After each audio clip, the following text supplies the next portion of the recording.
नमस्कार, आप देख रहे हैं एएमजी न्यूज। आपके साथ मैं नीला। शहर और आसपास की खबरों को लेकर आज हम फिर हाजिर हैं।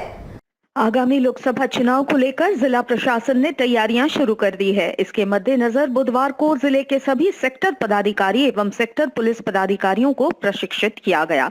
बिष्टुपुर स्थित माइकल जॉन ऑडिटोरियम में जिला स्तरीय पदाधिकारियों द्वारा प्रशिक्षण दिया गया, जिसमें जिला पंचायत राज पदाधिकारी डॉक्टर रजनीकांत मिश्रा, जमशेदपुर बीडीओ सच्चिदानंद महतो, धालभूमगढ़ बीडीओ बबली कुमारी, डीएसपी अनिमेश कुमार गुप्ता के साथ सभी निर्वाचक निबंधन पदाधिकारी शामिल थे। सभी ने पदाधिकारियों को प्रशिक्षित किया। प्रशिक्षण कार्यक्रम में मुख्य रूप से धालभूम एसडीओ और उप निर्वाचन पदाधिकारी प्रियंका सिंह शामिल थी।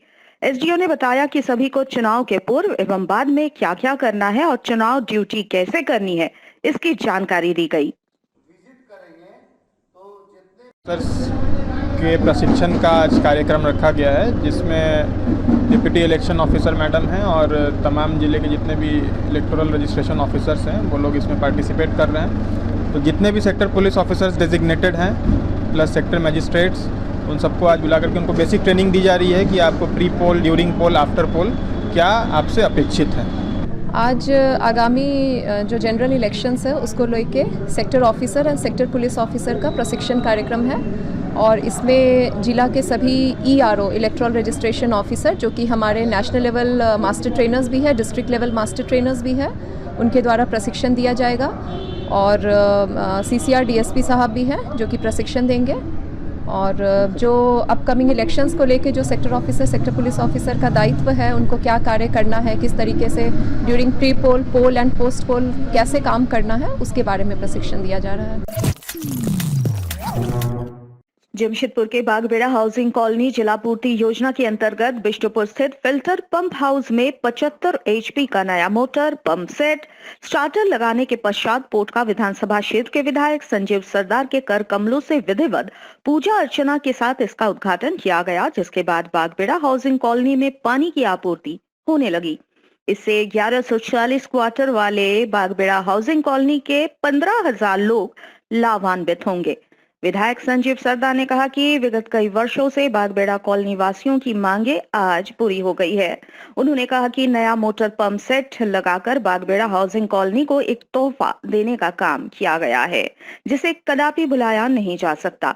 उन्होंने कहा आगे ब्रिटिश जमाने में लगे मोटर पंप सेट से बागबेड़ा हाउसिंग कॉलोनी वासियों को नियमित रूप से पानी की आपूर्ति नहीं होने पर काफी दिक्कतों का सामना करना पड़ रहा था, मगर आज नया मोटर पंप सेट लग जाने से बागबेड़ा हाउसिंग कॉलोनी वासियों को पानी की समस्याएं और बार बार मोटर जलने की समस्या से निजात मिल गई है।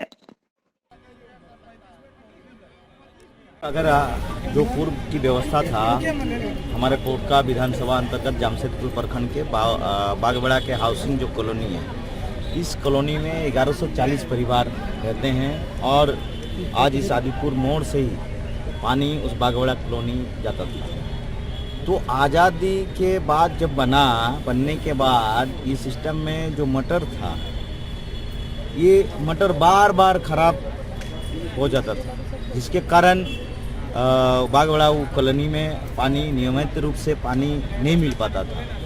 उसके लिए इनका जो समस्या था हम लोग त्रिस्तरीय पंचायत प्रतिनिधि लोगों समक्ष हम लोग का रखा था। तो हमने इस जिले के उपायुक्त के साथ साथ संबंधित हमारे पेयजल विभाग के सभी पदाधिकारी जन के साथ बीच वार्तालाप करते हुए हम लोग को विशेष रूप से फंड मुहैया कराया और कराते हुए इसे बागबेड़ा में नया मोटर लगभग 12 लाख 60 हज़ार की नया मोटर सरकार द्वारा देने का काम हुआ है और आज विधिवत रूप से उसका हम लोग उद्घाटन कर दिए। आज के बाद से नया मोटर लग के नया मोटर से ही पानी बागबेड़ा में 1140 परिवार को दोनों टाइम पानी मिलेगा। आपसी प्रेम भाईचारे के संदेश को लेकर 22 राज्यों में सद्भाव यात्रा की शुरुआत की गई है। ये यात्रा जमशेदपुर पहुंचकर पुनः जमशेदपुर से अन्य राज्यों के लिए कूच कर गई। जमशेदपुर पहुंचने पर एटक के प्रदेश सचिव अंबुज ठाकुर ने उनका स्वागत किया, साथ ही यात्रा में शामिल होकर पैदल मार्च भी किया। ढाई अक्षर प्रेम के इस नाम से इस सद्भाव यात्रा की शुरुआत राजस्थान के अलवर जिले से शहीद भगत सिंह की जयंती के अवसर पर 28 सितंबर को किया गया। राजस्थान से लेकर अन्य राज्यों का भ्रमण करते हुए ये यात्रा 8 दिसंबर को झारखंड में प्रवेश कर गई और 12 दिसंबर के बाद ये यात्रा अन्य राज्यों के लिए कूच कर गई। इस यात्रा का नेतृत्व कर रहे नेतृत्वकर्ता ने बताया कि हमारे देश में ज्ञान की कमी नहीं है, बावजूद देश में मार काट मची हुई है। लोग एक दूसरे को देखना नहीं चाहते। ऐसे में प्यार और प्रेम का संदेश बांटने के उद्देश्य से इस यात्रा की शुरुआत हुई है, जो कि 30 जनवरी को दिल्ली में बापू के शहादत दिवस के अवसर पर उनकी प्रतिमा पर माल्यार्पण करने के बाद इसकी समाप्ति की जाएगी। उन्होंने कहा कि समाज से नफरत मिटाकर पूरे समाज को संगठित करना, एक दूसरे को जोड़ना, यही इस यात्रा का मुख्य उद्देश्य है, ताकि समाज में प्यार, सद्भाव, एकता बनी रहे। ये राष्ट्रव्यापी यात्रा है। ये 22 राज्यों में ये यात्रा चली है और 28 सितंबर को शुरू हुई थी, जब भगत सिंह के जन्म दिवस के अवसर पर ये यात्रा शुरू हुई है और इसका समापन होगा गांधी जी की शहादत दिवस पर, बापू के शहादत दिवस पर दिल्ली में 30 जनवरी को इसका समापन होगा। और 22 राज्यों में एक के बाद एक राजस्थान से शुरू हुआ, फिर पंजाब हुआ, फिर उत्तर प्रदेश हुआ, फिर बिहार हुआ, फिर कर्नाटक हुआ, फिर अभी झारखंड चल रहा है, इसके बाद तमिलनाडु है, फिर और दूसरे जो राज्य है वहाँ ये यात्रा चलेगी। इसका नाम जैसा आप जान रहे हैं कि ढाई अक्षर प्रेम इस यात्रा का नाम है और नाम ही इसका संदेश है और नाम ही इसका जो इसके पीछे का जो भी भावना है उसके नाम से आप जान रहे हैं कि कबीरदास जी के दोहे का एक टुकड़ा है, ढाई अक्षर प्रेम का पढ़े सो पंडित हुए। तो हम ये जान रहे हैं कि आज का जो समय है, हम देख रहे हैं कि चारों ओर ज्ञान की कमी नहीं है, विद्वता की कमी नहीं है, जानकारी की कमी नहीं है, लेकिन उसके बावजूद मार काट मची हुई है, उसके बावजूद नफरत फैली हुई है। वो कौन सी चीज़ है जो इस ज्ञान को अच्छे कामों में लगाए, इस पढ़े लिखे लोग जो नफरत में लगे हुए हैं वो उससे दूर हटें।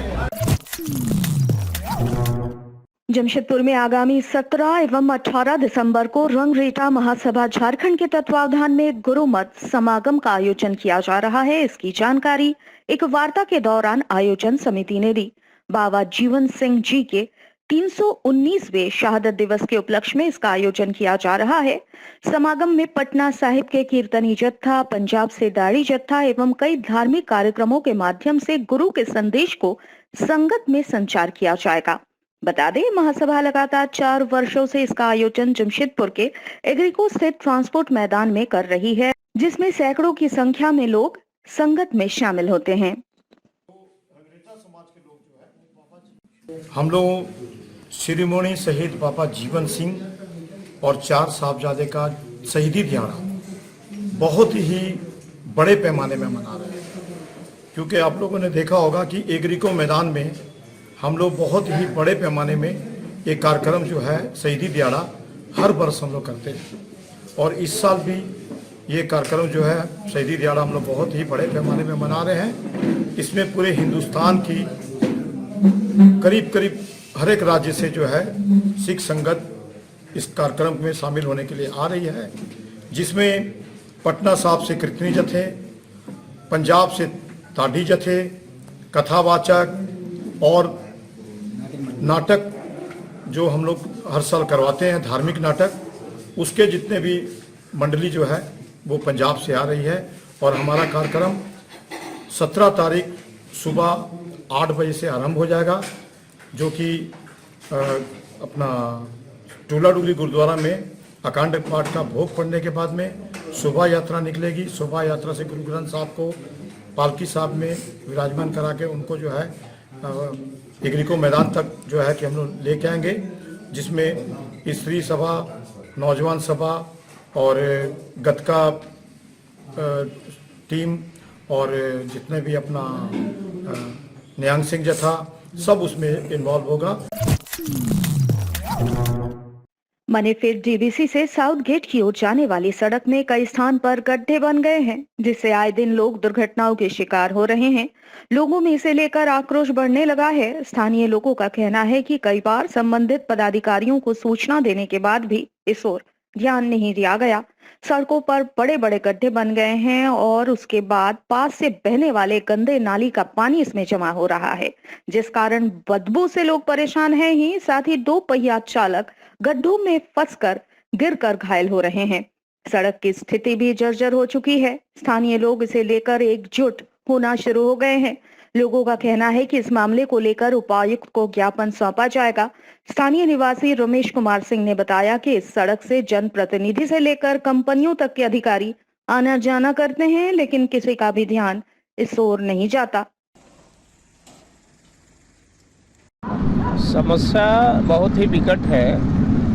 आज जो वो मनीफिट से जो रास्ता आ रहा है लाफार्ज की तरफ, उसमें बीच में कई जगह बड़ा बड़ा गड्ढा हो गया है, जिससे आए दिन लोगों का दुर्घटना हो रहा है और कितने लोग दुर्घटनाग्रस्त हो चुके हैं। और आने वाले दिन में कोई बहुत बड़ा घटना का संकेत आ रहा है और कोई भी घटना यहाँ घटेगी इसका जिम्मेवार जिला प्रशासन होंगे और उसके बाद पब्लिक जो है जिला प्रशासन को घेरने की काम करेगी।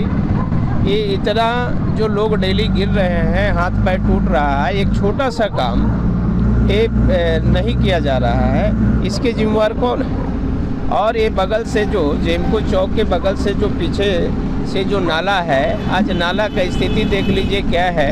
और इसका सारा पानी जो है इसी रोड से होकर ड्रेन हो रहा है। आज के लिए बस इतना ही। कल हम नए खबरों के साथ फिर हाजिर होंगे। तब तक के लिए AMG न्यूज की पूरी टीम को दीजिए इजाजत। नमस्कार।